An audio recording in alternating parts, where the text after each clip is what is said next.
जय हिंद बाबू। अजय सर के YouTube channel में आपका स्वागत है। आज मैं आप लोगों के लिए संस्कृत का लघुत्तरीय यानी सब्जेक्टिव प्रश्न जो आपके परीक्षा में टोटल 16 आते हैं, जिसमें 8 आपको लिखना होता है और उस 16 में से जितना क्वेश्चन मैंने आपको आज दिया है, प्रश्न आपको यहीं से आएंगे। इस प्रश्न को आप अति शीघ्र याद कर लें जितना जल्दी हो। पहला क्वेश्चन है आपका, भारत भूमि कैसी है, यहाँ किस प्रकार के लोग रहते हैं। तो भारत एक प्रसिद्ध देश है तथा यहाँ की भूमि हमेशा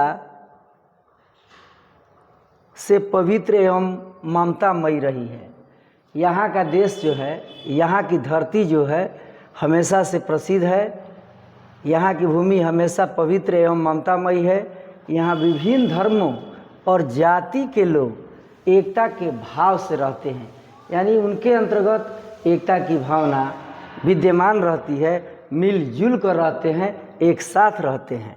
अगला प्रश्न है आपका कि देवतागण या देवगण भारत के गीत क्यों गाते हैं।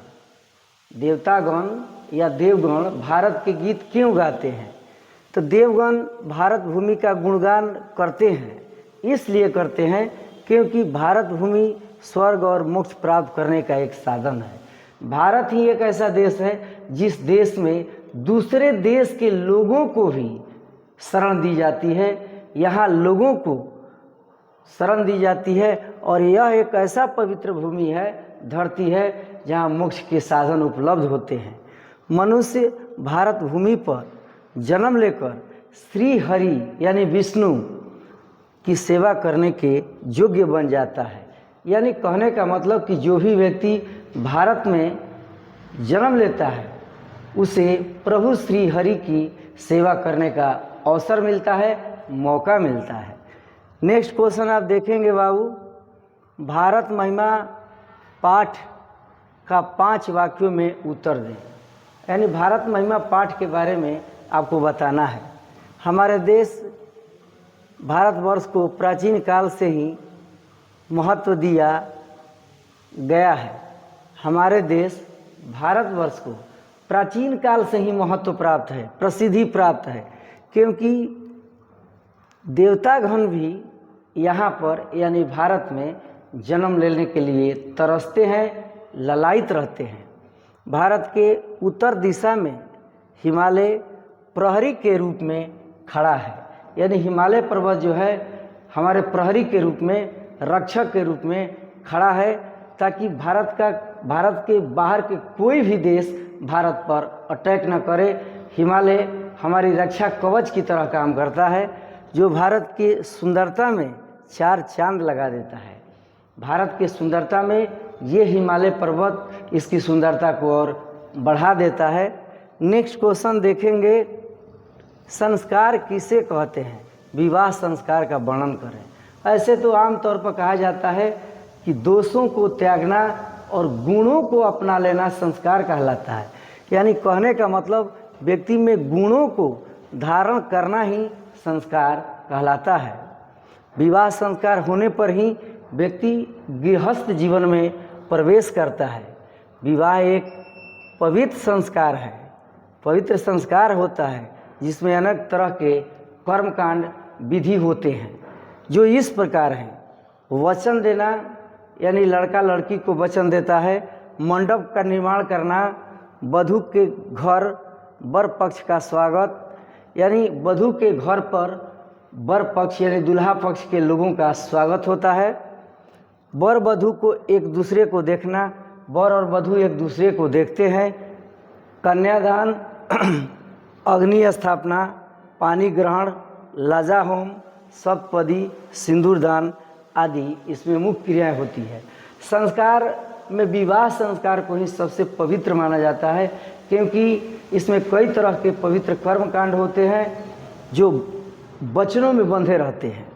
आगे देखेंगे बाबू, नेक्स्ट क्वेश्चन, अपनी प्रगति चाहने वालों को क्या करना चाहिए। यदि आप उन्नति करते हैं, उन्नति करना चाहते हैं तो आपको क्या करना चाहिए, क्या क्या करना चाहिए। अपनी प्रगति चाहने वालों को निंद्रा, जैसे आप बहुत ज़्यादा सोते हैं तो सोने की अवस्था को, समय को त्यागिए। तंद्रा, आप विचारमग्न रहिए, यानी किसी चीज़ में डूबे मत रहिए। भय मत रखिए। क्रोध, आलस को त्याग देना चाहिए।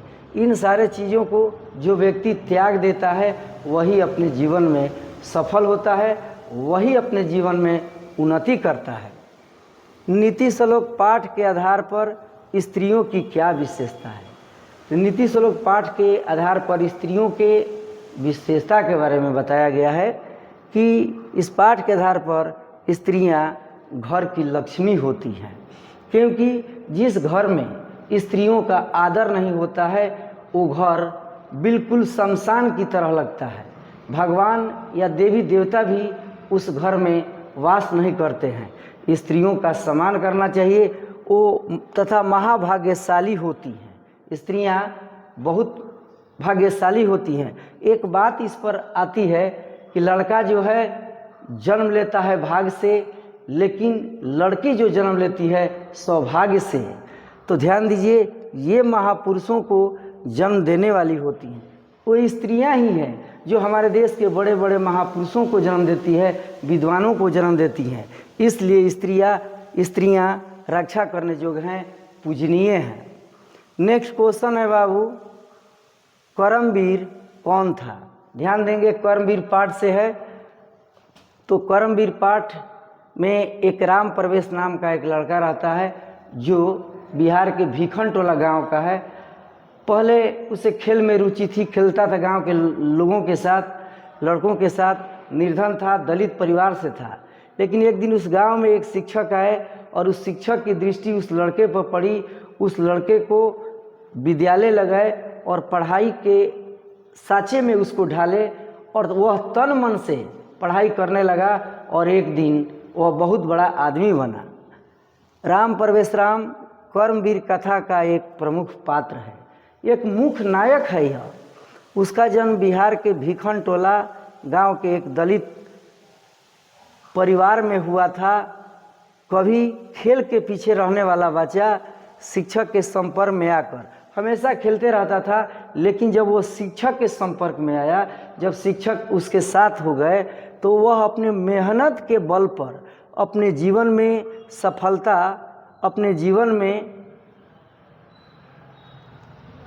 सफलता की सीढ़ियाँ चढ़ते चला गया।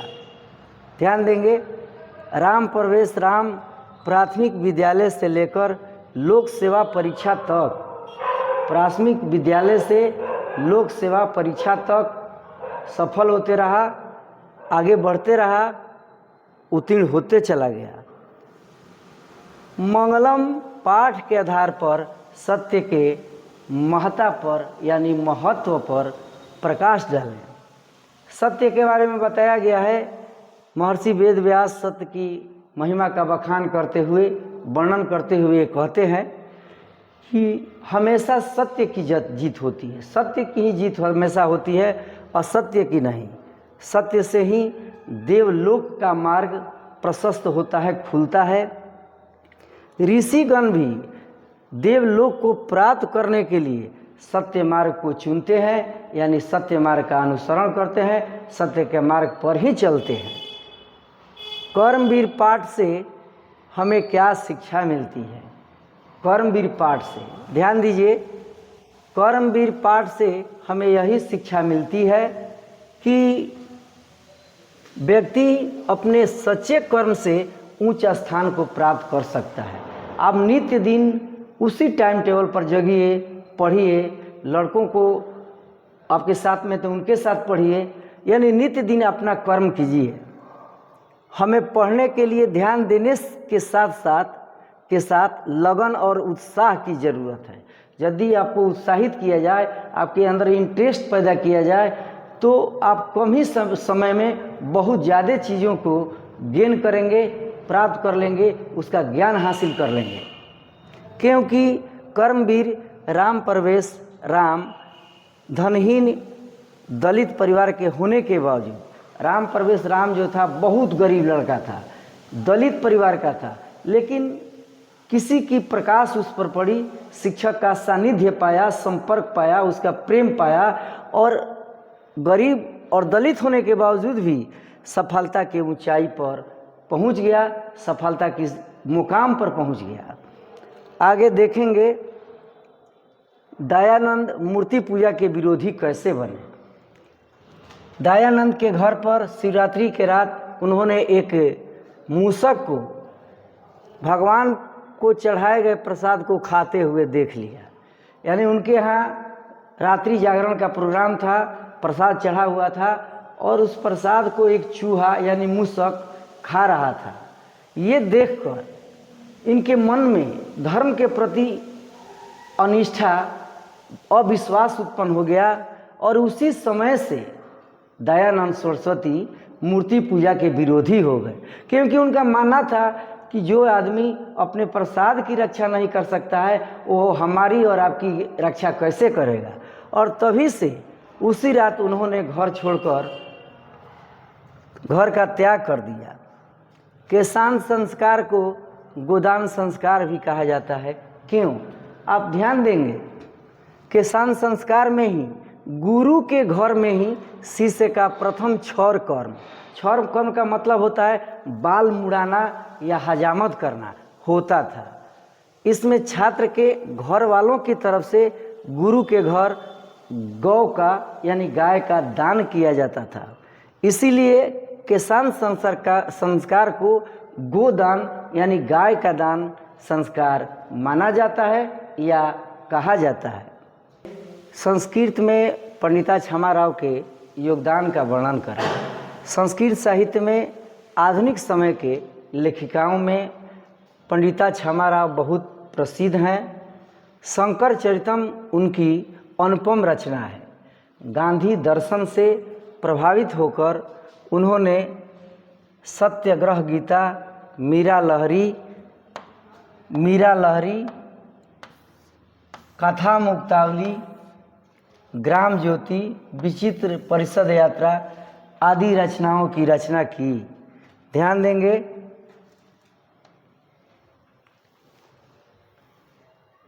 अलस कथा से आपको क्या शिक्षा मिलती है, यानी अलस कथा पाठ से आपको क्या शिक्षा मिलती है। इस पाठ से हमें यही शिक्षा मिलती है कि हमें आलसी नहीं बननी चाहिए, क्योंकि आलस करने से कोई भी व्यक्ति जीवन में उन्नति या सफलता प्राप्त नहीं कर सकता है। आलसी व्यक्ति अपने पर नहीं बल्कि दूसरे पर निर्भर रहते हैं कि कोई दयावान ही उनकी व्यवस्था करता है, खाने पीने का, रहने का, उनकी सुख सुविधाओं का। नदी और विद्वान में क्या समानता है? नदी और विद्वान में क्या समानता है? तो नदी अपना नाम रूप छोड़कर समुद्र में मिल जाती है, वैसे ही विद्वान लोग अपना नाम रूप छोड़कर परमात्मा में मिल जाते हैं। मंगलम पाठ के आधार पर आत्मा के स्वरूप का वर्णन करें। मंगलम पाठ के आधार पर आत्मा के स्वरूप के बारे में बताया गया है कि महर्षि वेद व्यास कहते हैं कि वर्णन करते हुए कहते हैं कि प्राणियों के हृदय रूपी गुफा में आत्मा निवास करती है। आत्मा सूक्ष्म से सूक्ष्म और बड़ा से बड़ा होता है। आत्मा का कभी नाश नहीं किया जा सकता। नेक्स्ट क्वेश्चन देखेंगे, सिख संप्रदाय के लिए पटना क्यों महत्वपूर्ण है? आप सभी जानते हैं कि पटना जो है सिखों के 10वें और अंतिम गुरु गोविंद सिंह का जन्म स्थली है। वहीं पर उनका जन्म हुआ था और यहाँ पर देश विदेश से यह स्थान जो है गुरुद्वारा के नाम से भी प्रचलित है और इसके वजह से यहाँ देश विदेश के लोग गुरुद्वारा देखने के लिए आते हैं। उपनिषद में महिलाओं के योगदान का उल्लेख करें तो उपनिषद में बृहदकोपनिषद में याज्ञवल्क, ये एक उपनिषद का नाम है, उपनिषद का नाम है। इस उपनिषद में याज्ञवल्क्य की पत्नी मैत्रेयी दार्शनिक वरुचि का वर्णन है। इतना ही नहीं, जनक के सभा में गार्गी तथा महाभारत में सुलभा का वर्णन है। संस्कृत में महिलाओं के 150 पद देखने को मिलते हैं। जय हिंद, जय भारत।